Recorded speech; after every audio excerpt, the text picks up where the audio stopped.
আসসালামু আলাইকুম, স্বাগতম তোমাদের সবাইকে।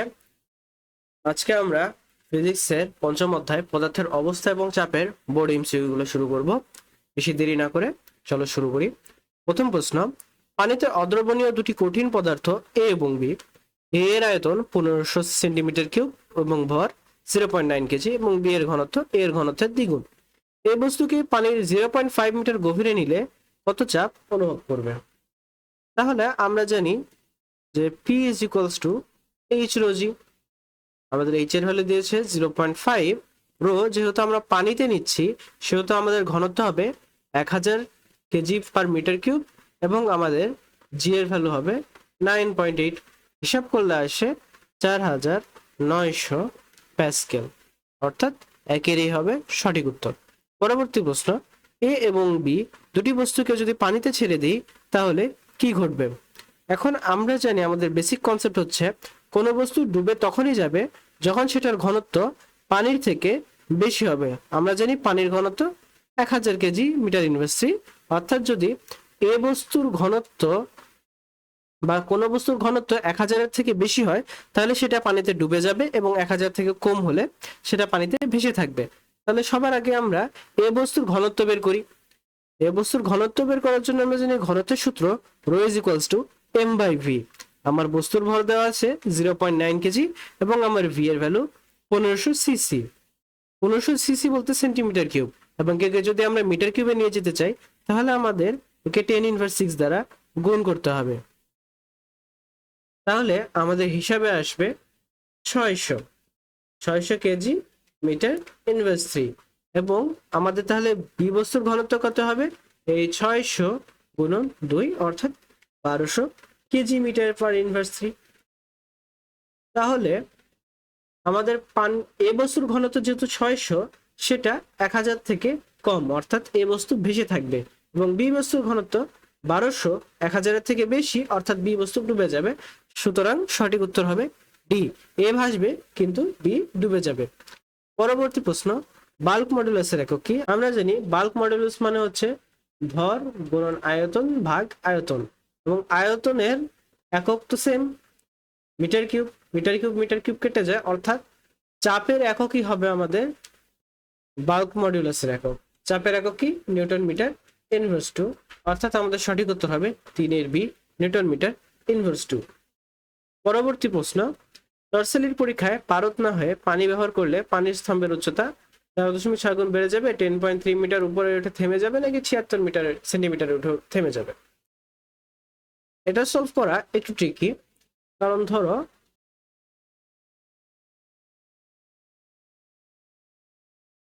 মার্কারির ঘনত্ব বা পারদের ঘনত্ব এবং পানির ঘনত্বের পার্থক্য হচ্ছে 13.6, অর্থাৎ এটাকে কি আমরা rho water is equals to rho of mercury divided by 13.6 লিখতে পারি। যেহেতু আমরা জানি rho is equals to P is equals to H rho g, তাহলে H is equals to P by rho g. এখন যেহেতু আমাদের পানিরটা যেহেতু লাগবে, তাহলে এখানে আমাদের পানির ঘনত্ব লিখতে হবে, যেটা হচ্ছে rho H g divided by 13.6 into g. তাহলে আমাদের এইচ ওয়াটারের হবে 13.6 ইন্টু এদের P by rho mercury into g, তাই না? তাহলে এটা হবে 13.6 into P of H mercury, অর্থাৎ 13.6 গুণ 13.6 গুণ বৃদ্ধি পাচ্ছে। কি পাচ্ছে? বৃদ্ধি পাচ্ছে। যেহেতু 13.6 গুণ বাড়ছে, 1 নম্বরকে আমরা সঠিক বলতে পারি। 2 নাম্বার 10.3 মিটার উঠে থেমে যাবে, যেহেতু সে 7.6 মিটার উঠে 76 সেন্টিমিটার, অর্থাৎ 0.76 ইন্টু 13.6 করলে কত আসে? 10.33, অর্থাৎ 2 নম্বরও সঠিক। এবং 3 নম্বর 76 সেন্টিমিটার থেমে যাবে না, পানি যদি ব্যবহার করি তাহলে সে আরো 10.33 মিটার উপরে উঠে থেমে যায়, 76 উঠে থেমে যায় না। 1 এবং 2 সঠিক উত্তর, ডি যেহেতু হবে না। এবং এখানে 1 ও 2 এর কোনো যেহেতু অপশন নেই, 1 এবং 2 এর অপশন নেই, অর্থাৎ 4 নম্বরের কোনো উত্তর হবে না, এটা তোমরা ফাঁকা রেখে আসবা, তাহলে তোমাদেরকে অটো মার্কস দেওয়া হবে। পরে দেওয়া হচ্ছে 1 প্যাসকেল সমান কত অ্যাটমসফিয়ার। আমরা জানি 1 atmosphere is equals two 101/325 Pascal. তাহলে 1 প্যাসকেল সমান সমান 1/101/325 is equals to 9.8723 into 10 inverse 6, অর্থাৎ 5-এর উত্তর হবে ডি। পরবর্তী প্রশ্নে বলা হয়েছে ML inverse T inverse two এর রাশিটি হলো দেখি চাপ, পীড়ন নাকি স্থিতিস্থাপক গুণাঙ্ক। আমরা সবাই জানি চাপ মানে F/A, যেখানে F মানে হচ্ছে কেজি মিটার সেকেন্ড ইনভার্স 2 এবং এ হচ্ছে মিটার স্কোয়ার, অর্থাৎ এটাকে আমরা লিখতে পারি KG metre inverse second inverse 2। এটাকে আমরা যদি মাত্রায় প্রকাশ করি তাহলে আসে এমএল ইনভার্স টি ইনভার্স 2, অর্থাৎ চাপের জন্য এটি সঠিক। পরবর্তী 2 নম্বরে দেওয়া আছে পীড়ন। পীড়ন মানে আমরা জানি stress, sigma is equals two F/A, এটাও যেহেতু সমান অর্থাৎ এরও মাত্রা হবে এমএল ইনভার্স টি ইনভার্স 2, অর্থাৎ 2 নম্বরটাও সঠিক। এবং 3 নম্বরে স্থিতিস্থাপক গুণাঙ্ক। স্থিতিস্থাপক গুণাঙ্ক বলতে আমরা বুঝি পীড়ন বাই বিকৃতি। এখানে বিকৃতির কোনো একক নেই, বিকৃতির যেহেতু কোনো একক নেই সেহেতু পীড়নের এককই হবে আমাদের গুণাঙ্কের একক, আর আমাদের গুণাঙ্ক হচ্ছে এই এমএল ইনভার্স টি ইনভার্স 2, মানে পীড়নটা আমাদের এমএল ইনভার্স টি ইনভার্স 2, সুতরাং 3টি সঠিক, অর্থাৎ 6-এর উত্তর হবে ডি। 7 নম্বর প্রশ্ন 10 কেজি ভরের কোনো বস্তুর আয়তন 0.01 মিটার কিউব। বস্তুটি পানিতে কি অবস্থায় ভাসবে, অর্থাৎ আমাদের পানিতে ভাসার জন্য যেটা লাগবে সেটা হচ্ছে এর ঘনত্ব কত। আমরা জানি rho is equals two m/v, এর ওজন হচ্ছে 10 কেজি এবং আয়তন 0.01 মিটার কিউব। যদি আমরা হিসাব করি তাহলে আমাদের রো আসে 1000 কেজি মিটার ইনভার্স 3। তাইলে এ হচ্ছে আমাদের পানির যেই ঘনত্ব, rho of W is equals to rho of our বস্তু। তাহলে যেহেতু এটা এবং এটার ঘনত্ব একই সেহেতু ও সম্পূর্ণ নিমজ্জিত অবস্থায় ভাসবে। পরবর্তী প্রশ্ন 5 কেজি ভরের একটি বস্তুকে পানিতে নিমজ্জিত করা হলো। বস্তুটির আয়তন 500 সেন্টিমিটার কিউব, যে ইজ ইকুয়ালস টু 9.8 এবং পানির ঘনত্ব 1000 কেজি মিটার কিউব। তাইলে প্রথম প্রশ্ন হচ্ছে বস্তুটির ওজন কত। বস্তুটির ওজন হবে W is equals two mg, m এর ভ্যালু 5 এবং g এর ভ্যালু 9.8, এটা ধরে করলে আসবে 49 নিউটন, অর্থাৎ 8-এর সি আমাদের সঠিক উত্তর। 9 নম্বর প্রশ্ন পানিতে নিমজ্জিত অবস্থায় বস্তুটির উপর ক্রিয়াশীল ঊর্ধ্বমুখী বল কত। আমরা জানি পানির ক্ষেত্রে F is equals to V rho g, যেখানে ভি আমাদের ভলিউম, রো হচ্ছে আমাদের ঘনত্ব এবং জি হচ্ছে গ্র্যাভিটেশনাল ফোর্স। ভলিউম দেওয়া আছে 500 সেন্টিমিটার কিউব, যেহেতু এটা সেন্টিমিটার কিউবে আছে আমাদের এটাকে মিটার কিউবে আনতে হবে এবং সেই সি থেকে আমাদের যদি মিটার কিউবে যেতে হয় তাহলে আমাদেরকে 10 ইনভার্স 6 দ্বারা গুণ করতে হবে, অর্থাৎ 500 ইন্টু 10 ইনভার্স 6 ইন্টু আমার রো এর ভ্যালু হবে 1000, যেহেতু পানি নিয়ে কাজ করছি, এবং আমাদের জি হবে 9.8। আমরা যদি হিসাব করে দেখি তাহলে এফ এর ভ্যালু আসবে 4.9 নিউটন, অর্থাৎ 9-এর উত্তর হবে এ। অনেকে এখানে ভুল করে বস্তুর ঘনত্ব রেখে দেয়, কিন্তু এটা বস্তুর ঘনত্ব না, যেহেতু বস্তুটিকে আমরা পানিতে দিয়েছি অর্থাৎ পানি তার উপরে বল প্রয়োগ করছে। পানি যদি বল প্রয়োগ করে বস্তুর উপরে তাহলে আমরা পানির ঘনত্বটা নিয়ে কাজ করব, তাহলে আমাদের এফ আসবে 4.9 নিউটন। 10 নম্বর প্রশ্নে তিমি মাছ 2000 মিটার গভীরতায় গেলে তাকে কত অ্যাটমসফিয়ার চাপ সহ্য করতে হবে। আমরা জানি P is equals to H rho g, যেখানে এইচ এর ভ্যালু 2000 দেওয়া হয়ে গেছে, রো হচ্ছে 1000 এবং আমাদের জি এর ভ্যালু 9.8, তাহলে উত্তর আসে 200 অ্যাটমসফিয়ার, অর্থাৎ 10-এর উত্তর হবে সি। পরবর্তী প্রশ্ন, সাধারণ বায়ুচাপ কত উচ্চতার পারস্তম্ভকে ধরে রাখতে পারে? প্রশ্নের উত্তর খুবই সহজ, এটা 76 সেন্টিমিটার। পরবর্তী 12 নম্বর প্রশ্ন, নিচে তরলের চাপ বনাম গভীরতার লেখচিত্র দেওয়া হলো। এখানে এই ওয়াই অ্যাক্সিস বরাবর গেছে চাপ এবং এক্স অ্যাক্সিস বরাবর গেছে গভীরতা। প্রশ্ন হচ্ছে, একটি বস্তু এল কোন তরলে সব থেকে বেশি প্লবতা অনুভব করবে? প্লবতা যদি অনুভব করতে হয় তাহলে আমরা ধরো এল বস্তুটা এইরকম একটা পয়েন্টে আছে, তাইলে প্লবতার সাথে সম্পর্কটা হচ্ছে, চাপের সম্পর্কটা হচ্ছে পি যত বাড়বে আমার এই প্লবতার বাধা তত বাড়তে থাকবে, অর্থাৎ যেখানে আমার পি বেশি সেখানে আমার রোটাও বেশি। তাইলে আমার দেখতে হবে যে এখানে পয়েন্টে রো বা পি কোথায় সব থেকে বেশি। একটি লাইন যদি চিন্তা করি তাহলে দেখি ডি ভ্যালুর জন্য বা ডি বিন্দুর জন্য, ডি তরলের জন্য আমাদের চাপ একদম সর্বোচ্চ, অর্থাৎ সব থেকে বেশি প্লবতা অনুভব করব আমরা ডিতে। পরবর্তী প্রশ্ন, কেরোসিনের বাষ্পায়ন নিচের কোনটির উপর নির্ভরশীল নয়? কেরোসিন যেহেতু একটি তরল পদার্থ, সেটার বাষ্পায়ন ঘনত্বের উপরে নির্ভর করবে না, সেটা তার ক্ষেত্রফল, চাপ এবং উষ্ণতার উপরে নির্ভর করবে। পরবর্তী প্রশ্ন, নিচের কোন পদার্থটির স্থিতিস্থাপকতা সর্বাধিক? লোহা, তামা, কাঠ নাকি হাড়? সব থেকে বেশি স্থিতিস্থাপক হচ্ছে যে সব থেকে বেশি শক্ত, অর্থাৎ যেইটা যে কোনো একটা বস্তু যদি বল প্রয়োগ করে সেটার বিরুদ্ধে একটা ভালো বাধা দিতে পারবে। এই বাধা দেওয়াটাই হচ্ছে আমাদের স্থিতিস্থাপকতা, অর্থাৎ বাধা দিয়ে যে সে ফিরে আসলো, এই যে সে একটা ধাক্কা খেয়ে আবার আগের পূর্বের অবস্থানে ফিরে আসছে এবং সে বেশি পরিমাণ বলকে অ্যাবজর্ব করতে পারে, আর যে বেশি বল অ্যাবজর্ব করতে পারবে সেই বেশি স্থিতিস্থাপক। আর এই ক্ষেত্রে এই চারটার মধ্যে সব থেকে বেশি শক্ত হচ্ছে আমাদের লোহা, অর্থাৎ উত্তর হবে 14 এ। পরবর্তী প্রশ্ন, নিচের কোন পদার্থের ইয়াংস মডিউলাস সব থেকে কম? ইয়াংস মডিউলাস সব থেকে কম হবে আমাদের কাঠের জন্য। এখানে কাঠের ইয়াংস মডিউলাস সব থেকে কম হওয়ার কারণ, কাঠ হচ্ছে এটি সেলুলোজ তন্তু বা ফাইবার, আর এটা হচ্ছে ফাঁপা কোষ দিয়ে গঠিত, এটার মধ্যে ছিদ্র আছে এবং এটা অ্যানিসোট্রপিক বা বৈষমদেশিক, মানে কোনো জায়গায় সেটা সমান সমান না, এবং এর দৃঢ়তা বা স্টিফনেস হচ্ছে খুবই কম, অর্থাৎ কাঠকে বাঁকানো খুবই সহজ, অল্প বলেই সে বেঁকে যায়।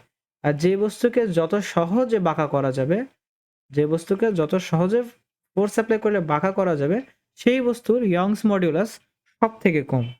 এবং কাচের ক্ষেত্রে সেটা কি হয়, কাচের ক্ষেত্রে ইয়াংস মডিউলাস কাঠের থেকে বেশি।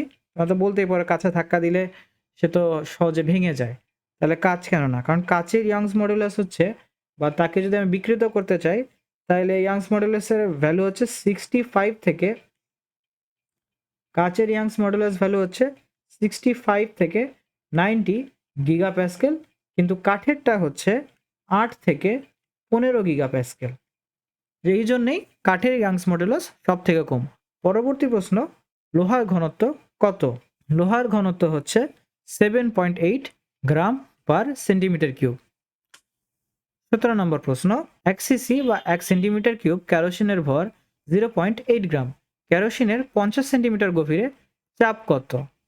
অর্থাৎ এখানে আমার হাইট দিয়ে দিয়েছে 50 সেন্টিমিটার, আমার ভর দেওয়া আছে এবং আমার ভলিউম দেওয়া আছে, অর্থাৎ এই দুটো থেকে আমি রো বের করতে পারবো।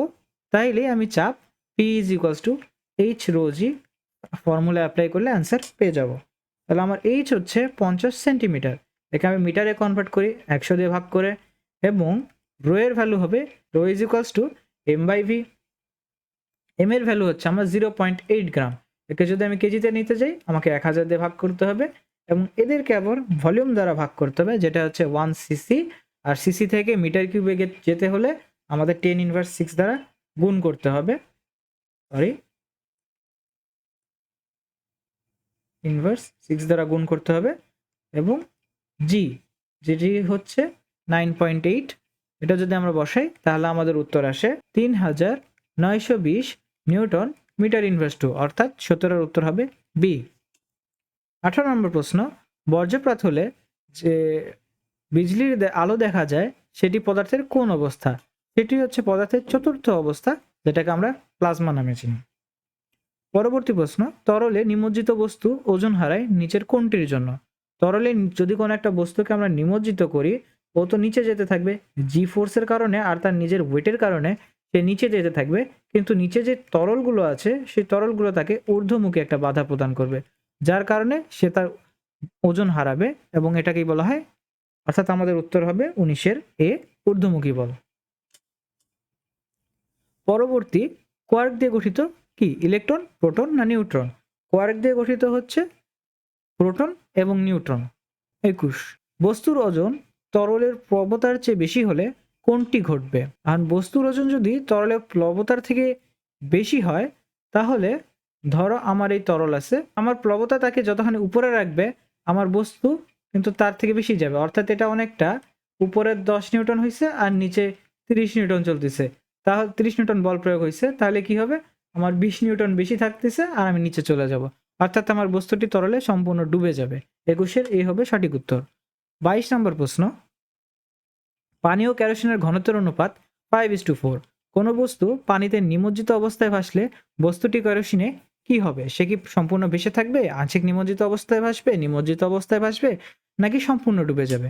যেহেতু পানি এবং কেরোসিনের ঘনত্বের অনুপাত দেওয়া আছে 5:4, মানে আমার পানির ঘনত্ব বেশি কিন্তু আমার কেরোসিনের ঘনত্ব কম, অর্থাৎ আমার কেরোসিনটা উপরে থাকবে। ধরি এটা আমার পানির স্তর, যে নিচে থাকবে, আর উপর আমার কেরোসিনের স্তর। এখন আমার বস্তুটা কি হয়েছে, পানিতে নিমজ্জিত অবস্থায় ভাসতেছে। পানিতে যদি সে নিমজ্জিত অবস্থায় ভাসে, তাহলে বস্তুটা এই রকম একটা পজিশনে থাকবে, অর্থাৎ তা সে একদম পানির সাথে কাটায় কাটায় মিলে থাকবে, কাটায় কাটায় পানির যেখানে সারফেস আছে সেখানেই থাকবে, অর্থাৎ এর উপরে থাকবে আমাদের কেরোসিন, এর উপর আমাদের কেরোসিন থাকবে এবং কেরোসিনের নিচে সে থাকবে, অর্থাৎ কেরোসিনে বস্তুটি সম্পূর্ণ ডুবে যাবে, অর্থাৎ 22-এর উত্তর হবে ডি। পরবর্তী প্রশ্ন, সমুদ্রের 210 মিটার গভীরতায় চাপের পরিমাণ কোনটি? অর্থাৎ আমার P is equals to H rho G. H এর ভ্যালু দিছে 210 মিটার, সমুদ্রের পানির জন্য আমরা ধরে নিব 1000 KG metre inverse 3 KG metre cube, এবং জি এর ভ্যালু 9.8 মিটার সেকেন্ড ইনভার্স 2। তাহলে ক্যালকুলেট করলে আমরা দেখব আমাদের হিসাব আসে 20,58,000। এখন এটা আমাদের আসছে প্যাসকেলে, এটাকে আমরা আনবো অ্যাটমসফিয়ারে, তাহলে আমাদের 101,325 দ্বারা একে ভাগ করতে হবে, তাহলে আমাদের উত্তর আসে 20.31 সামথিং, অর্থাৎ এখানে আমরা দেখব যে সর্বোচ্চ কাছাকাছি আছে 20.83, 23-এর সি হবে আমাদের সঠিক উত্তর। পরবর্তী প্রশ্ন, সমান আয়তনের কোন বস্তুর জড়তা বেশি? সমান আয়তনের সেই বস্তুরই জড়তা বেশি হবে যার ভার সব থেকে বেশি, আর সব থেকে বেশি ভার এখানে সোনার। কারণ কি? কারণ হচ্ছে সোনার ঘনত্ব এই বাকি যেই চারটা আছে তার থেকে অনেক বেশি, আর এই জন্যেই সমান আয়তন হলে সোনা সব থেকে বেশি ভারী হবে, লোহা না। 25 নম্বর প্রশ্নে বলা হয়েছে পৃথিবীর প্রতি বর্গমিটারে বায়ুমণ্ডলীয় চাপ কত? আমরা জানি পৃথিবীর প্রতি বর্গমিটারে বায়ুমণ্ডলীয় চাপ the number 10⁵ newton metre inverse 2। পরবর্তী প্রশ্ন, 20 সেন্টিমিটার কিউব আয়তনের পানির ভর কত? আমাদের ভি দেওয়া আছে 20 সিসি, তাহলে আমার পানির ভর হবে, যেহেতু আমরা জানি rho is equals to M by V, তাহলে M is equals to rho V. Rho এর ভ্যালু আমরা জানি 1000, আর আমার ভি এর ভ্যালু হবে 20 ইন্টু 10⁻⁶, তাহলে আসবে 0.02 কেজি। এটাকে যদি এখন আমরা গ্রামে কনভার্ট করি, তাহলে 1000 দিয়ে গুণ দিব, তাহলে আসবে 20 গ্রাম, অর্থাৎ সঠিক উত্তর হবে 26-এর বি। পরবর্তী প্রশ্ন, নিচের কোনটি ঘনত্ব বেশি? নিচে ঘনত্ব হবে সোনার বেশি, অর্থাৎ 27-এর ডি সঠিক উত্তর। পরবর্তী প্রশ্ন, কোন দুটি রাশির একক অভিন্ন? বল এবং পীড়ন, বল এবং প্রবণতা, চাপ ও পীড়ন কোনটা? বল হচ্ছে বল মানে হচ্ছে নিউটন, আর পীড়ন মানে হচ্ছে বল বাই এফ বাই এ, অর্থাৎ হচ্ছে নিউটন মিটার ইনভার্স 2। এই দুটোর একক সমান না, অর্থাৎ 1 নাম্বার আমাদের সঠিক উত্তর হবে না। আমরা চাইলে চোখ বন্ধ করে সঠিক উত্তর দিয়ে দিতে পারি 2, তাও আমরা প্রমাণ করব। আর প্লবতার ক্ষেত্রে প্লবতা হচ্ছে আমাদের এই যে পানিতে যদি কোনো বস্তু রাখি তার বিপরীতে ঊর্ধ্বমুখী ফোর্স, অর্থাৎ সেটাও কিন্তু আমাদের ফোর্স, অর্থাৎ তার এককও নিউটন। তাহলে বল এবং প্লবতা একই। চাপ এবং পীড়ন, চাপ হচ্ছে আমার এফ বাই এ, পীড়নও আমার এফ বাই এ। চাপ এবং পীড়ন যেহেতু সেম, এদের এককও সেম, তাহলে সঠিক উত্তর 2 এবং 3। পরবর্তী প্রশ্ন, প্লাজমা কি? প্লাজমা কি পদার্থের চতুর্থ অবস্থা? হ্যাঁ। কণাগুলো তড়িৎ বহন করে? হ্যাঁ। কণাগুলোর কি নির্দিষ্ট আকার ও আয়তন আছে? না, তাদের কোনো নির্দিষ্ট আকার এবং আয়তন নেই। তাহলে 29-এর সঠিক উত্তর হবে এ, 1 এবং 2। পরবর্তী প্রশ্ন, পীড়ন ও বিকৃতির মধ্যে সম্পর্ক কোনটি? পীড়ন এবং বিকৃতির মধ্যে সম্পর্ক হচ্ছে সমানুপাতিক, কারণ আমরা জানি স্থিতিস্থাপক গুণাঙ্ক, ধরি সেটা কে, ইজ ইকুয়ালস টু পীড়ন বাই বিকৃতি,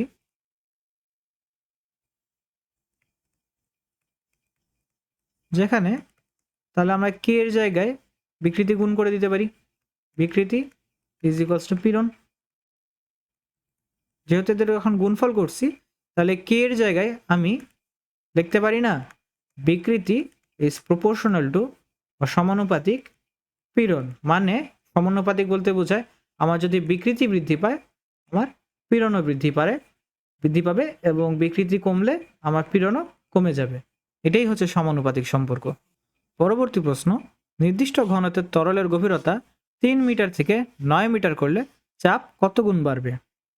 এখানে ধরি P1 হচ্ছে আমাদের এইচ রোজি, P2 তাহলে আমাদের যেহেতু গভীরতা 3 মিটার থেকে 9 মিটার করা হয়েছে, তার মানে 3 গুণ বৃদ্ধি করছি। ধরো আমাদের এইচ এখানে 3, সহজেই যাই, আর আমাদের এখানে এইচ হয়ে গেছে 9, 3 মিটার থেকে 9 মিটার রোজি।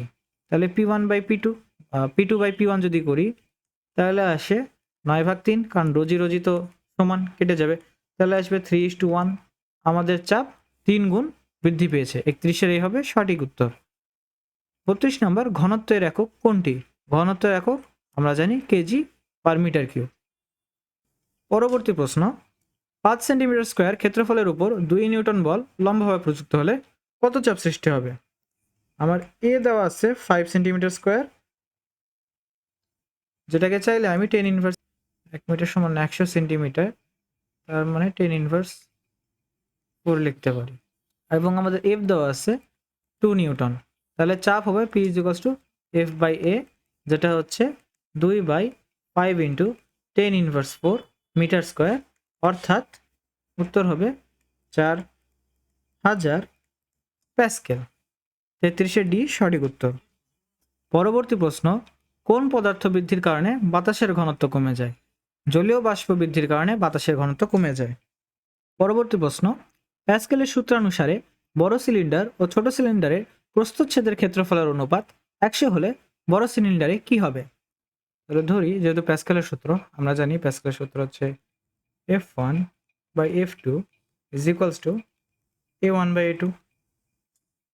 এখন কোয়েশ্চেনে আছে বড় সিলিন্ডার ও ছোট সিলিন্ডারের প্রস্থচ্ছেদের ক্ষেত্রফলের অনুপাত। প্রস্থচ্ছেদ বলতে এই যে ক্ষেত্রফল, যেটা এই ক্ষেত্রফলকে 100 বলা হয়েছে। ধরি বড় সিলিন্ডার ও ছোট সিলিন্ডার, বড় সিলিন্ডার যেহেতু আগে দেওয়া আছে এটাকে আমরা বড় ধরি, যদি F1 বড় হয় A1ও বড় হবে। এখন বলা হয়েছে কি যে প্রস্থচ্ছেদে বড় ও ছোট সিলিন্ডারের প্রস্থচ্ছেদের অনুপাত 100, মানে বড়টা 100 আর ছোটটা 1 হবে। যেহেতু বড়টা আগে লেখা আছে তাহলে উপরে 100, ও যদি 100 হয় নিচেরটা 1, তাহলে বড় সিলিন্ডারে কি হবে? বড় সিলিন্ডার বলতে F1 is equals two 100 into F2। তাইলে প্যাসকেলের সূত্র অনুসারে যদি ক্ষেত্রফল 100 গুণ হয় তাহলে বল বৃদ্ধি হবে। হ্যাঁ, বল যেখানে 1 ছিল সেখানে 100 হয়েছে, অর্থাৎ বল বৃদ্ধি পাবে। শক্তি কি বৃদ্ধি পাবে? শক্তি বৃদ্ধি পাবে না, কারণ হচ্ছে এর উপরে আর কোনো বাইরে থেকে এনার্জি আসতেছে না। ওর ভিতরে যেই শক্তিটা ছিল একটা পিস্টনে, এই যে ছোট একটা পিস্টন, সেখান থেকে যদি বড় পিস্টনে দেওয়া হয় তাহলে বাইরে থেকে তার কোনো শক্তি আসতেছে না। ও জাস্ট এখানে এফ দিছি, F2 দিলাম ধরো, এখানে সে F1 হয়ে গেল। মাঝখানে আমার পানি বা ওই জাতীয় কোনো লিকুইড থাকবে যেটা হাইড্রোলিক্সের কাজ করবে। তো এই ফোর্সটা দিলে বলটা বৃদ্ধি পেয়ে যাচ্ছে, ছোট থেকে বড়তে বল বৃদ্ধি পাচ্ছে, কিন্তু এক্সট্রা কোনো শক্তি না বাইরে থেকে দিচ্ছি না ভিতর থেকে আসতেছে, অর্থাৎ শক্তির কোনো বৃদ্ধি নাই। শক্তি সংরক্ষণশীলতা নীতি অনুযায়ী এখানে কোনো শক্তির বৃদ্ধি হচ্ছে না। তো বল কি 100 গুণ পাওয়া যাবে? হ্যাঁ, বল 100 গুণ পাওয়া যাবে, অর্থাৎ 35-এর বি হবে সঠিক উত্তর, 1 এবং 3। পরবর্তী প্রশ্ন, বস্তুর ঘনত্ব কি কি বিষয়ের উপর নির্ভর করে? আমরা জানি ঘনত্ব উপাদানের উপর নির্ভর করবে, তাপমাত্রার উপর নির্ভর করবে, কিন্তু বস্তুর দৈর্ঘ্যের উপর নির্ণয় করবে না। উদাহরণ বলতে পারি যে ধরো আমার কাছে একটা লোহা আছে, এটা আমার 1 মিটার দৈর্ঘ্যের, আর এটা আমার ধরো 2 মিটার দৈর্ঘ্যের। তাইলে দুটা তো লোহা দিয়ে তৈরি, এটাও লোহা দিয়ে তৈরি, এটাও লোহা দিয়ে তৈরি, কিন্তু উপাদান তো একই। যদিও দৈর্ঘ্য আলাদা, উপাদান একই, তাই rho is equals to M by V যদি আমি করি, তাহলে ঘুরে ফিরে আমার ওই রোটা দুই ক্ষেত্রেই সমান থাকতেছে, অর্থাৎ লেন্থের উপরে বা দৈর্ঘ্যের উপরে আমার ঘনত্ব নির্ভর করতেছে না, অর্থাৎ সঠিক উত্তর হবে 1 এবং 3, যেটা বি।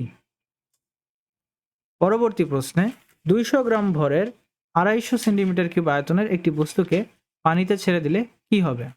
তাহলে এখানে আমার বুঝতে হবে, যদি পানিতে ছেড়ে দিই তাহলে আমার বস্তুটির আগে আয়তন বের করতে হবে। আমরা জানি rho is equals to M by V. আমার এম দেওয়া আছে 200 গ্রাম, যেটাকে আমার কেজিতে কনভার্ট করতে হবে, অর্থাৎ আমি যদি 10⁻³ দ্বারা গুণ করি তাহলেই সেটা কেজিতে কনভার্ট হয়ে যাবে। আর এখানে আসে 250 সেন্টিমিটার কিউব, যার সাথে আমি 10⁻6 যদি দিই তাহলেই সেটা আমার মিটার কিউব হয়ে যাবে। তাইলে আমার ঘনত্ব আসে 800 কেজি মিটার ইনভার্স 3। এটা হচ্ছে আমাদের ঘনত্ব। কারণ কার সাথে তুলনা করা হয়েছে? পানির সাথে। পানির ঘনত্ব কত? 1000 কেজি মিটার ইনভার্স 3, অর্থাৎ পানির ঘনত্ব এই বস্তুর ঘনত্ব অপেক্ষা বেশি, ইজ গ্রেটার দেন 800। তাইলে কি হবে? বস্তুটার যেহেতু ঘনত্ব কম, তার মানে সে পানিতে ভেসে থাকবে। এখন সে কতখানি ভেসে থাকবে এটা আমাদের বের করতে হবে।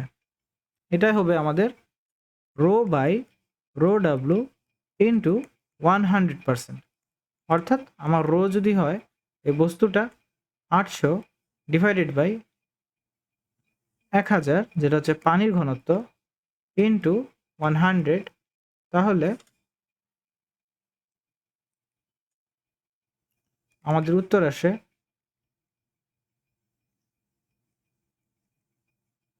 80%। অর্থাৎ বস্তুটির 80% ডুবে থাকবে।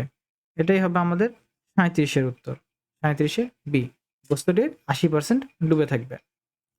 পরবর্তী প্রশ্ন, কর্কের ঘনত্ব এত দেওয়া আছে, এত হলে পানিতে ভাসিয়ে দিলে তার কত শতাংশ পানির নিচে থাকবে?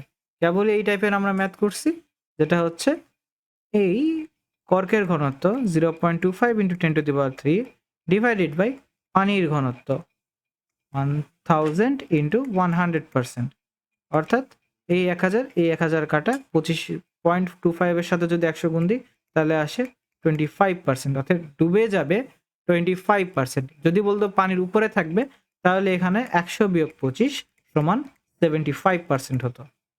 তারপরে বলা হয়েছে চাপের একক কোনটি? চাপ বলতে আমরা জানি P = F/A। এ হচ্ছে নিউটন, নিউটনকে আমরা লিখি কেজি মিটার সেকেন্ড ইনভার্স 2, এবং এরিয়া হচ্ছে মিটার স্কোয়ার। তাইলে আমাদের ইউনিট হয় KG metre inverse second inverse 2, অর্থাৎ সঠিক উত্তর হবে এ। পরবর্তী প্রশ্ন, নিউটন পার মিটার স্কোয়ার কোনটির একক? আমরা জানি চাপের জন্য F/A, চাপ F/A, এ হচ্ছে নিউটন মিটার ইনভার্স 2। পীড়ন যেটা, সেটা হইতেছে স্ট্রেস, পীড়ন বলতে stress, sigma is equals two F/A, এও সেম নিউটন মিটার ইনভার্স 2। স্থিতিস্থাপক গুণাঙ্ক, এও আবার সেম, এটাও কি পীড়ন বাই বিকৃতি, পীড়ন বাই বিকৃতি। পীড়ন আর বিকৃতির কোনো একক নেই, পীড়নের একক নিউটন মিটার ইনভার্স 2, অর্থাৎ তিনটারই একক নিউটন মিটার ইনভার্স 2, অর্থাৎ 40-এর ডি হবে সঠিক অ্যান্সার। পরবর্তী প্রশ্নে একটি পুকুরের গভীরতা 3 মিটার হলে তার তলদেশে চাপ কত? P is equals to H rho G. H এর ভ্যালু 3 মিটার, রো এর ভ্যালু 1000 এবং জি এর ভ্যালু 9.8। যদি আমরা ক্যালকুলেট করি তাহলে আসে 29400। অতএব এটাকে আমরা লিখতে পারি 2.94 ইন্টু 10⁴ প্যাসকেল। অতএব 41-এর এ হবে সঠিক অ্যান্সার। পরবর্তী প্রশ্ন, প্লবতা কি? আমরা জানি প্লবতা হচ্ছে বস্তু কর্তৃক অপসারিত প্রবাহীর ওজন, হ্যাঁ। লব্ধি ঊর্ধ্বমুখী, হ্যাঁ। এবং এর সূত্র হচ্ছে ভি রো জি। প্লবতা is equals to V rho g. তাহলে তিনটাই সঠিক। পরবর্তী প্রশ্ন, প্যাসকেল নিচের কোন রাশির একক? প্যাসকেল পীড়নের একক। বিকৃতির কোনো একক নাই। গতিশক্তির একক জুল এবং প্লবতার একক নিউটন মিটার। প্লবতার একক জাস্ট নিউটন। পীড়নের একক প্যাসকেল, বিকৃতির কোনো একক নাই, গতিশক্তির একক জুল এবং প্লবতার একক নিউটন। পরবর্তীতে কোন স্থানের বায়ুমণ্ডলীয় চাপ 93,296 প্যাসকেল। কেরোসিনের ঘনত্ব 800 কেজি মিটার ইনভার্স 3 এবং বেঞ্জিনের ঘনত্ব 980 কেজি মিটার ইনভার্স 3। তাইলে পারস্তম্ভের উচ্চতা, পানির স্তম্ভের উচ্চতা, মানে নিচের কোনটি সঠিক সেটা আমাদের বের করতে হবে। তাইলে ওই পরিবেশে আমার পি হচ্ছে 93,296 প্যাসকেল। তাইলে আমাদের হাইট অফ ওয়াটার হবে পি বাই রো জি। যেহেতু আমরা জানি P is equals to H rho g, তাইলে আমাদের এইচ হবে পি বাই রো জি। এখন আমরা সেটা বের করি। ধরি আমাদের প্রেশার হচ্ছে 93,296। আমরা যদি পানির জন্য করি তাহলে আমাদের 1000 গুণ করতে হবে আর নিচে 9.8 গুণ করতে হবে। তাহলে আমাদের উত্তর আসে 9.52 মিটার। তাহলে এটা দেখা যাচ্ছে সঠিক। এখানে যদি কেরোসিন থাকতো তাহলে কি হতো? H of kerosene is equals two, এখানে 93,296 দিতাম আর নিচে কেরোসিনের ঘনত্ব যেটা 800 দেওয়া আছে, 800 গুণন 9.8 হিসাব করে আসে 11.9 মিটার, যেটা কেরোসিনের উচ্চতা নয়। এটা 9.71, যেটা হওয়া উচিত ছিল 11.9। এটা ভুল। এভাবে বাকিগুলোও ভুল হবে, যেহেতু আমরা একটা পেয়ে গেছি। পানিটা আমাদের পরিচিত, পানিটা আগে বের করলাম, দেখে 9.52 মিলে গেছে, অর্থাৎ ঠিক আছে। এভাবে বেঞ্জিন আর পারদও আমরা বের করে নিতে পারবো। 45 নম্বর, চাপ বা পীড়নের মাত্রা কোনটি? চাপ বা পীড়নের মাত্রা আমরা বারবার প্রমাণ করে এসেছি, সেটা হচ্ছে ডি। পরবর্তী প্রশ্ন, ভূপৃষ্ঠের সমুদ্র সমতল থেকে যত উপরে উঠব তত কি হবে? এই আমার ভূপৃষ্ঠ, এখান থেকে এখন আমি যত উপরে যাব তত দেখব যে বায়ুমণ্ডল যেটা আছে, বায়ুমণ্ডলের স্তরটা তত কমতে থাকবে। মানে ধরো 10 কিলোমিটার পর্যন্ত আমার যে বায়ুর স্তরটা আছে, আমি যদি 3 কিলোমিটার উপরে যাই তাহলে উপরে থেকে 7 কিলোমিটার, তার নিচে তো আমার 3 কিলোমিটার ওজনের একটা বায়ুর স্তর আছে। তাহলে কি উপরে উঠলে বায়ুমণ্ডলের ওজন বৃদ্ধি পাচ্ছে? বৃদ্ধি পাচ্ছে না, সে কমে যাচ্ছে। অর্থাৎ এক আমার ভুল। আমি যদি আবার উপরে যাই, যেহেতু আমি মহাকাশের দিকে যাচ্ছি, তত আমার বায়ুর ঘনত্ব হ্রাস পেতে থাকবে। আর ঘনত্ব হ্রাস পাওয়ার পাশাপাশি আমাদের চাপটা হ্রাস পেয়ে যাবে, কারণ পি এর সম্পর্ক ডিরেক্ট ঘনত্বের সাথে রয়েছে। তাইলে 46-এর উত্তর হবে সি, 2 এবং 3। পরবর্তী প্রশ্ন, কোনটির স্থিতিস্থাপকতা সবচেয়ে কম? সবচেয়ে কম স্থিতিস্থাপকতা দেখতে পাচ্ছি কাঠের। কেন সেটা আমরা আগেও বলেছি। পরবর্তী প্রশ্ন, একটি বস্তুর ক্ষেত্রফল বাড়ালে কি হবে? তা কি চাপ কমবে, বল বাড়বে না ঘনত্ব বাড়বে? আচ্ছা দেখি, ক্ষেত্রফল কার সাথে সম্পর্কিত? ক্ষেত্রফলের জন্য আমরা জানি P is equals to F by A. অর্থাৎ আমার ক্ষেত্রফল যদি বাড়ে, এ যেহেতু হরে আছে, আমার যদি নিচের অংশ বাড়ে তাহলে আমার ফুল রেজাল্ট কমে যাবে, অর্থাৎ আমার প্রেশার কমে যাবে। তাহলে এই কথাটা সঠিক। বল কি বাড়বে? বস্তুর ক্ষেত্রফলের সাথে বলের সম্পর্কও আছে। কিভাবে? F is equals to P into A বলতে পারি। এখানে যদি আমি এ বাড়িয়ে দিই তাহলে আমার এফটাও বেড়ে যাবে, অর্থাৎ বল বাড়বে। ঘনত্ব কি বাড়বে কিনা? ঘনত্ব জানি আমরা rho is equals to M by V, এবং ঘনত্ব কার উপর নির্ভর করে? ওজনের উপর এবং আয়তনের উপর, একটা ভর এবং অন্যটি আয়তন। এর সাথে চাপের কোনো সম্পর্ক নাই, অর্থাৎ ঘনত্ব বাড়বে না। সঠিক উত্তর হবে 1 এবং 2 48-এর এ। পরবর্তী প্রশ্ন, 100 কেজি ভরের কোনো একটি বস্তুর আয়তন 0.2 মিটার কিউব। বস্তুটি পানিতে ছেড়ে দিলে কি হবে? ধরি তার আমরা ঘনত্ব বের করি, rho is equals to M by V, যেখানে তার এম হচ্ছে 100 কেজি এবং আয়তন হচ্ছে 0.2, তাহলে তার ঘনত্ব আসে 500 কেজি মিটার কিউব। এখন বস্তুটিকে যদি পানিতে ছেড়ে দিই তাহলে সেটার কি হবে? Rho by rho W into 100, যেটা হচ্ছে আমার এই রো 500 এবং পানির ঘনত্ব হচ্ছে 1000। এর সাথে আমরা 100 গুণ করে দেব, 1 2 1 2 3 3 50% আমার পানিতে ডুবে যাবে, অর্থাৎ অর্ধেক নিমজ্জিত অবস্থায় ভাসবে। 49-এর এই হবে সঠিক উত্তর। পরবর্তী প্রশ্ন, নিচের কোন সম্পর্কটি সঠিক? এখানে তো আছে F is equals to minus K x. হ্যাঁ, এই সম্পর্কটি সঠিক। 1/u plus 1/v is equals two 1/f, এটা ভুল। T is equals to 2π√, L/g, not g/l। আর v is equals to f lambda, not f is equals to v lambda. f is equals to v by lambda, অর্থাৎ একটি মাত্র সম্পর্ক সঠিক, সেটা হচ্ছে f is equals to minus K X. নেক্সটে আমরা আসি পরবর্তী কোশ্চেনে। এখানে বলা হয়েছে 2 নাম্বার পিস্টনে বলের মান কত হবে। চিত্রে দেখতেছি F1 এবং F2 দুটো দেওয়া আছে, এদের ডায়ামিটার দেওয়া আছে, অর্থাৎ যেখান থেকে আমি এরিয়া বের করতে পারবো এবং F বের করতে হবে। তাহলে ধরি F2 যেহেতু বের করতে হবে, আমরা জানি F1 by A1 is equals to F2 by A2। আমার যেহেতু F2 বের করতে হবে, তাহলে ধরি F2 is equals to A2 into F1 by A1। F1 এর কোনো ভ্যালু জানি না আমরা, কারণ এর জন্যে pi r 2 square into F1 divided by pi r 1 square. Pi pi কেটে দিতে পারি। আর এর ভ্যালু কত আমার? আর 2 এর জন্য 2 সেন্টিমিটার, অর্থাৎ এখানে হবে 1 স্কোয়ার, আর এটা হচ্ছে 0.5, F1 বাই 0.5 স্কোয়ার। তাহলে আমাদের অনুপাত আসে 1/0.5 square is equals two 4F1।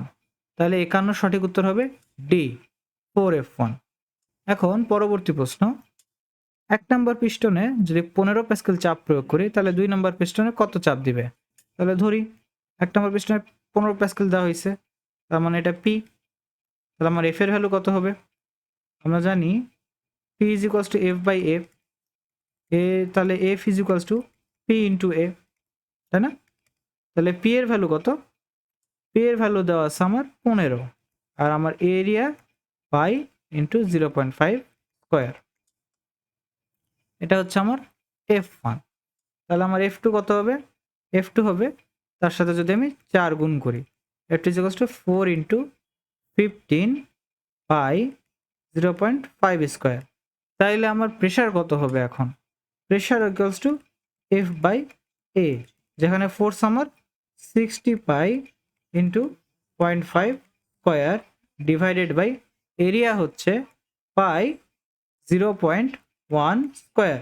Pi pi কেটে দিতে পারি এবং 0.5 স্কোয়ার ডিভাইডেড বাই 0.1 স্কোয়ার হয় আমাদের 25, অর্থাৎ 60 ইন্টু 25, এটা হবে আমাদের নতুন প্রেশার। 60 ইন্টু 25 এর ভ্যালু হচ্ছে 1500 প্যাসকেল। তাহলে 30 প্যাসকেল চাপ কি সে দিবে? সে দেবে না। তাহলে 1 নাম্বার আমার ভুল। পরবর্তী, চাপ কি সর্বত্র ক্রিয়া করবে? হ্যাঁ, চাপ সর্বত্র ক্রিয়া করে। আর পাত্রের গায়ে 15 প্যাসকেল চাপ দেবে। যেহেতু 15 প্যাসকেল চাপ আমি এখান থেকে ক্রিয়েট করেছি, তাহলে 1 নম্বর পিস্টন ওই পাত্রের গায়ে 15 প্যাসকেল চাপই দেবে। তাইলে 52 সি হবে সঠিক উত্তর। পরবর্তী প্রশ্ন, মানবদেহের ঘনত্ব কত? মানবদেহের ঘনত্ব হচ্ছে 0.99 গ্রাম পার সিসি। তামার ইয়াংস মডুলাস কত? তামার ইয়াংস মডুলাস হচ্ছে 117 গিগাপ্যাসকেল। পরবর্তী 55 নম্বরে বলা হয়েছে পেরেকের অগ্রভাগ সূচালো হয় কেন? চাপ বাড়ানোর জন্য। আমরা জানি P is equals to F by A, কারণ এ আমার যত কম হবে যত সে হরে আছে তাহলে এফ আমার তত বেশি হবে। তাহলে অবশ্যই চাপ বাড়ানোর জন্য আমরা প্রেরকের অগ্রভাগ সূচালো করি। তাহলে কি বল বাড়ানোর জন্যে আমরা কেবলই দেখছি এফ ইজ ইকুয়ালস টু আমরা পি এ লিখতে পারি। যদি আমাদের এরিয়া কমে যায় তাইলে আমাদের ফোর্সও কমে যাবে, তাইলে 2 নাম্বার তো হবে না, 2 নাম্বার সঠিক না। বল বাড়ার জায়গায় বরঞ্চ কমছে, আর যান্ত্রিক সুবিধা বেশি পাওয়ার জন্য। হ্যাঁ, যান্ত্রিক সুবিধা বেশি পাওয়ার জন্য। কারণ যদি আমরা কোনো দেওয়ালের দিকে আমাদের নাটটা দিই, সে তার গঠনের জন্য খুবই দ্রুত একটি দেওয়ালে ফুটো করে দিতে পারে। তাই 1 এবং 3 হবে আমাদের সঠিক উত্তর, 55 বি। পরবর্তী প্রশ্ন, দুটি বস্তুর আয়তন সমান হলেও, ধরো দুটা বস্তু আছে এ এবং বি, এদের মধ্যে কি হবে? ঘনত্ব যেটার বেশি হবে সেটা ভারী হবে। হ্যাঁ, কারণ আমরা জানি rho is equals to M by V, তাহলে M is equals to rho V.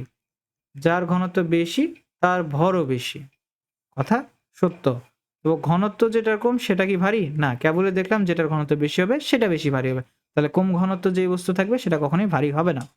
আর তাইলে ঘনত্ব যেটার কম সেটা হালকা হবে। হ্যাঁ, যেটার ঘনত্ব কম সেটা অন্য বস্তুর তুলনায় হালকা হবে। তাইলে উত্তর হবে 56 1 এবং 3, যেটা হচ্ছে বি। পরবর্তী প্রশ্ন, একটি হাইড্রোলিক প্রেসের ছোট ও বড় পিস্টনের ক্ষেত্রফল 10 সেন্টিমিটার স্কোয়ার ও 350 সেন্টিমিটার স্কোয়ার। ছোট পিস্টনে 100 নিউটন বল প্রয়োগ করলে বড় পিস্টনে কত বল পাবো? ঠিক আছে, ছোট পিস্টন দেওয়া আছে, আমরা জানি F1 by A1 is equals to F2 by A2। আমার কি কি আছে আমি দেখতে পাচ্ছি, আমার এখানে F1 দিয়ে দিছে 100 নিউটন, যেটা ছোট 100 নিউটন, এবং তাহলে ছোটটার সাথে ছোটটার এরিয়া হচ্ছে 10 সেন্টিমিটার স্কোয়ার, এবং এদিকে আছে বড়টা F2, কিন্তু এর এরিয়া কত দিয়ে দিছে 350 সেন্টিমিটার স্কোয়ার। সেন্টিমিটার স্কোয়ার একক নিয়ে আমরা চিন্তা করবো না, কারণ দুটো কেটে যাবে, অর্থাৎ সমস্যা নেই। তাইলে F2 সমান সমান আমরা কি লিখতে পারি? আমরা লিখতে পারি 10 গুণন 350। এই শূন্য কেটে যায়, এই 350 ওইদিকে চলে আসে, তাহলে আমার উত্তর হবে 35 2টা শূন্য। তাইলে 57 বি হবে সঠিক উত্তর। পরবর্তী প্রশ্ন, পাত্রের নিম্নতলে কি পরিমাণ চাপ অনুভূত হবে? এখানে আমি দেখতেছি আমাকে ফোর্স দিচ্ছে, ওকে, এফ এর ভ্যালু কত সেটা বলা নাই, সমস্যা নাই। আমার হাইট দেওয়া আছে আর কেরোসিনের ঘনত্ব দেওয়া আছে, তাহলে আমি ধরে নেব যে এফ এর ভ্যালু 0। তাইলে চাপ হবে P is equals to H rho g. আমার এইচ এর ভ্যালু 20 সেন্টিমিটার, যেটাকে মিটারে কনভার্ট করতে 10 ইনভার্স 2 দ্বারা গুণ করতে হবে। আমার রো এর ভ্যালু দিছে 800 আর জে এর ভ্যালু 9.8, তাহলে আমার অ্যান্সার আসে 1568 প্যাসকেল। তাহলে 58 এ হবে সঠিক উত্তর। পরবর্তী প্রশ্ন, যদি পাত্রের মুখে এফ বল প্রয়োগ করা হয় তবে বল কি হবে? বল কি তরলের ভরের উপর নির্ভর করে? না, কারণ বল হচ্ছে F1 by A1 is equals to F2 by A2। এখানে আমরা কোনো ভর দেখতে পাচ্ছি না, তাইলে তরলের ভরের উপরে নির্ভর করে না। 2 নাম্বার, পাত্রের ক্ষেত্রফলের উপর নির্ভর করে কিনা? পাত্রের ক্ষেত্রফলের উপরও বল নির্ভর করে না। আর পাত্রের সকল দিকে চাপ প্রয়োগ করবে? হ্যাঁ, পাত্রের সকল দিকে চাপ প্রয়োগ করবে, অর্থাৎ 59-এর অ্যান্সার হবে বি 3। পরবর্তী প্রশ্ন, নিচের কোনটি স্থিতিস্থাপক গুণাঙ্কের একক? স্থিতিস্থাপক গুণাঙ্ক বলতে আমরা বুঝছিলাম পীড়ন বাই বিকৃতি। এখানে বিকৃতির কোনো একক নেই, পীড়নের একক হচ্ছে প্রেসারের একক, যেটা হচ্ছে KG metre inverse second inverse 2, অর্থাৎ 60-এর উত্তর হবে এ। পরবর্তী প্রশ্ন, ভর একই হলে নিচের কোন পদার্থটির আয়তন বেশি হবে? ধরো 1 কেজির কাঠের ওজন বেশি হবে, না 1 কেজি কাঠ, নাকি 1 কেজি পানি, না 1 কেজি পারদ? অবশ্যই 1 কেজি কাঠের ওজন বেশি হবে। পরবর্তী প্রশ্ন, গ্যাসকে প্লাজমা করা যায়। গ্যাসকে প্লাজমা করা যায় কিভাবে? গ্যাসকে প্লাজমা করব শক্তিশালী চৌম্বক ক্ষেত্র প্রয়োগ করে, প্রচন্ড তাপ দিয়ে, নাকি শক্তিশালী বৈদ্যুতিক ক্ষেত্র প্রয়োগ করে? চৌম্বক ক্ষেত্র প্রয়োগ করে কখনোই গ্যাসকে প্লাজমা করা যায় না, একে প্লাজমা করতে প্রচন্ড তাপ দিতে হয় এবং বৈদ্যুতিক ক্ষেত্র প্রয়োজন হয়। যেমন মেঘের যে বিদ্যুৎটা সেটা কিন্তু প্লাজমা, এবং এই বিদ্যুতের তাপ অনেক বেশি হয় আর সেখানে একটা ইলেকট্রিক ফিল্ড বা বৈদ্যুতিক ক্ষেত্রটা থাকে। তাইলে 62-এর ঠিক উত্তর হবে সি 2 এবং 3। পরবর্তী প্রশ্ন, সম আয়তনের বস্তু তিনটিকে উক্ত তরলে ছেড়ে দিলে তাদের অবস্থান চিত্রে দেখানো হলো। এই বস্তুটি 60% তরলে নিমজ্জিত অবস্থায় আছে। এই বস্তুর ঘনত্ব 600 কেজি মিটার ইনভার্স 3। চিত্রের বস্তুগুলোর ক্ষেত্রে কি হবে? এই বস্তুর ভর কি? এ বস্তু কর্তৃক অপসারিত পানির ভরের থেকে বেশি। হ্যাঁ, এ বস্তুর ভর যদি ওই এ বস্তুর কর্তৃক অপসারিত পানির ভরের থেকে বেশি হয় তাইলে কি হবে বলো দেখি? তাইলে সে পানির নিচে চলে যাবে, কিন্তু সে কি করতেছে? সে ভাসতেছে। তাইলে আমার 1 হবে না। তাহলে নিঃসন্দেহে 2 অথবা 3-এর মধ্যে কোনো একটা আমার সঠিক উত্তর হবে। এখানে বলা হয়েছে বি এবং সি এর বস্তুর হারানো ওজন সমান। কিভাবে সমান হয় এটা আমাদের দেখতে হবে। দেওয়া আছে এ বস্তুটি 60% তরলে নিমজ্জিত অবস্থায় আছে। বি বস্তুর অবস্থান যদি দেখি তাহলে দেখবো যে ও একদম তরলের সাথে লেগে আছে এবং সি বস্তু কি হয়েছে? সি বস্তু একদম নিচে চলে গেছে। অর্থাৎ সি বস্তুর ঘনত্ব তরলের ঘনত্বের থেকে বেশি, বি বস্তুর ঘনত্ব তরলের ঘনত্বের সমান এবং এ বস্তুর ঘনত্ব তরলের ঘনত্বের থেকে কম। এখন যদি আমরা, যেহেতু 60% দেওয়া আছে অর্থাৎ 0.6 দেওয়া আছে, আমরা একটা সূত্র থেকে জানি যে পি অফ এনি বস্তু, ধরি এ বস্তু, divided by rho of liquid বা rho of an object divided by rho of the liquid is equals to কত পার্সেন্ট বস্তু তরলে নিমজ্জিত অবস্থায় থাকবে। তাইলে আমার লিকুইডের ঘনত্ব কত হবে? আমার লিকুইডের ঘনত্ব হবে বস্তুর ঘনত্ব থেকে 0.6 ভাগ করতে হবে।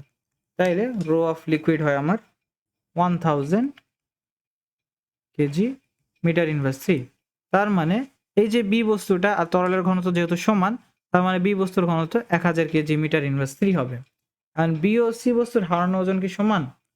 হ্যাঁ, বি এবং সি বস্তুর হারানো ওজন সমান হবে, কারণ হচ্ছে ও যতখানি ওজন ততখানি ওজন যাবে যতখানি হচ্ছে আমার আয়তন তাকে অ্যালাউ করবে। আমার ঊর্ধ্বমুখী বল বা প্লবতা যতখানি এই ভলিউমের মধ্যে কাজ করতেছে সেটাই। এখন সম আয়তন, তিনটি বস্তুরই আয়তন কিন্তু সমান, তার মানে ওরা প্রত্যেকেই সমান পরিমাণ ওজন হারাবে। যেহেতু হারানো ওজন আয়তনের উপরে নির্ভর করে, সেহেতু তিনটা বস্তুই সমান ওজন হারাবে, কিন্তু এর ঘনত্বের জন্য সে ভেসে থাকে, অর্থাৎ তার প্লবতার মান বেশি হচ্ছে।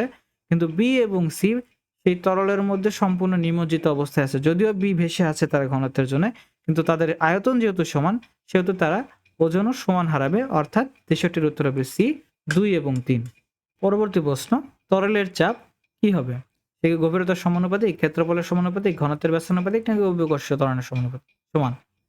তরলের চাপ আমরা জানি P is equals to H rho g. এখানে কে আছে? এখানে আমি দেখতেছি হাইট আছে। আচ্ছা, এখানে দেখতেছি প্রথমে তরলের চাপ এবং গভীরতার সম্পর্ক। তাহলে তরল ধরি যে এই দুইটা কনস্ট্যান্ট, তাহলে কি হয়? P is equals to H ধরি, তার মানে পিও যদি বাড়ে এইচও আমার বেড়ে যাবে, অর্থাৎ সমান সমান সম্পর্ক, তাইলে সমানুপাতিক। ক্ষেত্রফল কি? ক্ষেত্রফলের সাথে কোনো সাথী নাই, ওটা বাদ। বা P is equals to F by A যদি করি, P is equals to F by A যদি ধরি, পি যদি বাড়ে এ কমবে, এ বাড়লে পি কমবে, এরকম একটা সম্পর্ক, মানে ভাগাভাগি সম্পর্ক, ভাগের সম্পর্ক। এরকম সম্পর্ককে আমরা বলি ব্যস্তানুপাতিক সম্পর্ক।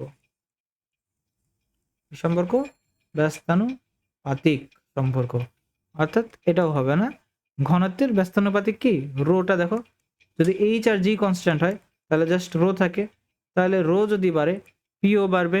ব্যস্তানুপাতিক মানে কি? পি বাড়লে রো কমতে হবে, কিন্তু সেটা কি হচ্ছে? হচ্ছে না, অর্থাৎ ঘনত্বের ব্যস্তানুপাতিক না। আর অভিকর্ষীয় ত্বরণের সমান, তাই কোথায় অভিকর্ষীয় ত্বরণ আর কোথায় ঘনত্ব, দুইটা তো জীবনেও সমান না। তাইলে 64 ডি ভুল, অর্থাৎ 64 এই হবে সঠিক উত্তর। পরবর্তী প্রশ্ন, চাপ কি? চাপ একটি লব্ধ রাশি, ভেক্টর রাশি নাকি স্কেলার রাশি?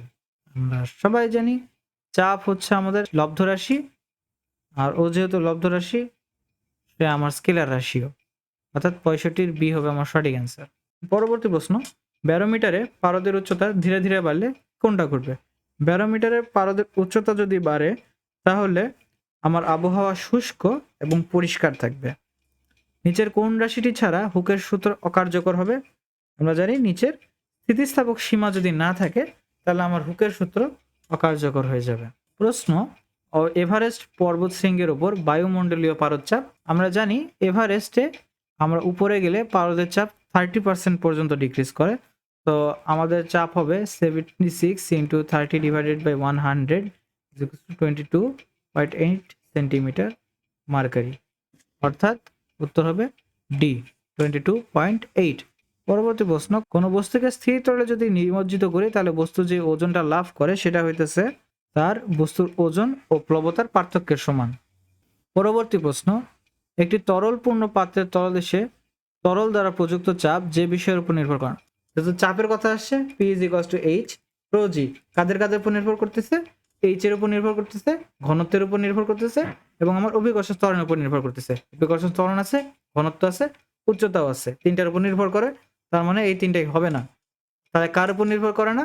তলদেশের ক্ষেত্রফলের উপর নির্ভর করে না। 70 ডি হবে সঠিক উত্তর। পরবর্তী প্রশ্ন, পানির উপরিতল থেকে একই গভীরতায় কোন জলাশয়ে বেশি চাপ অনুভূত হবে? সেটা কি পুকুর, নদী, সমুদ্র নাকি হাওর? এটা হবে সমুদ্র। কেন? কারণ সমুদ্রের ঘনত্ব অন্য সকল এই জলাশয়ের থেকে বেশি। কারণ সমুদ্রের লবণ আছে, সমুদ্রের পানি লবণাক্ত হয়, এই লবণের জন্য পানির ঘনত্বটা বেড়ে যায়। যেহেতু ঘনত্বটা বাড়ে আমার পিটাও বেড়ে যাবে। ধন্যবাদ তোমাদের সবাইকে। আজকের ভিডিও এই পর্যন্তই। দেখা হবে পরবর্তী ভিডিওতে। এবং তোমাদের জন্য একটি সংবাদ, সেটা হচ্ছে খুব শীঘ্রই বন্ধু স্কুলের SSC 27 ব্যাচের জন্য আমরা একটা কোর্স লঞ্চ করতে যাচ্ছি। কোর্সে ভর্তি হওয়ার জন্য তোমাদের একটি লিঙ্ক দিয়ে দেওয়া হবে ফেসবুক পেজের এবং একটি ওয়েবসাইটের লিঙ্ক দেওয়া হবে। সেখান থেকে তোমরা চাইলে অ্যাডমিট হয়ে যেতে পারো। সেখানে আমরা ফিজিক্সের শুরু থেকে শেষ পর্যন্ত কভার করব। তোমাদের সবাইকে আমন্ত্রণ জানানো হচ্ছে। ধন্যবাদ। আসসালামু আলাইকুম।